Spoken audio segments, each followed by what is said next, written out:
I mean, essentially the Prime Minister has been running down the clock.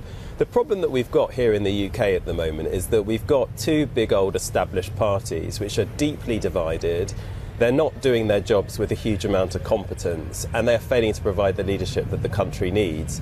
And what it's led to is decisions being made to kick the can down the road and not to make a decision for party political reasons, which is obviously against the national interest.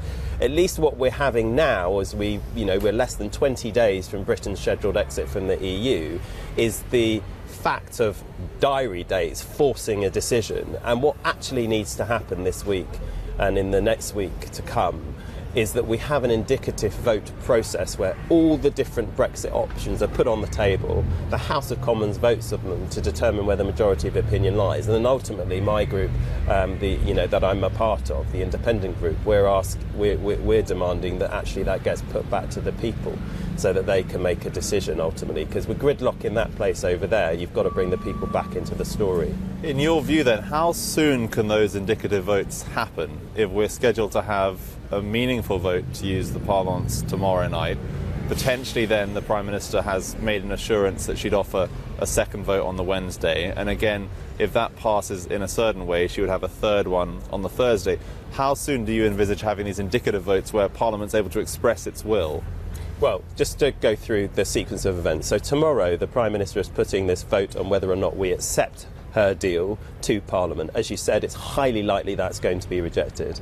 On Wednesday, there is then a vote on whether the UK Parliament wishes to leave the European Union without a deal. Now, we've actually already voted on that proposition before with a large, a substantial majority against the notion that we leave the European Union without a deal.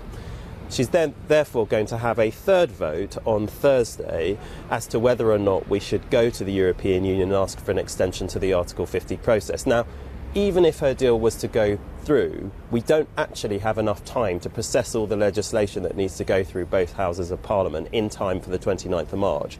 So whatever happens, really, we're going to probably need to ask for the extension from the European Union. They are giving an indication that we would get at least a short one to be able to work out our affairs here and get things properly organised. So that is a sequence of events. But still, even if you get to the point of asking for an extension and you get your extension, we still don't quite know what Parliament wants in terms of the future trading relationship, what the outline of that should be. And that's where this indicative vote process comes in.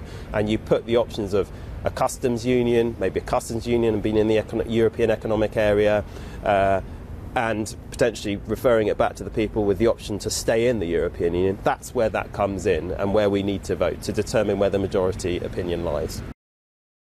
Hi, I'm Joanna Bersecci and thank you for watching. You can check out more of our videos by clicking on the boxes on the screen.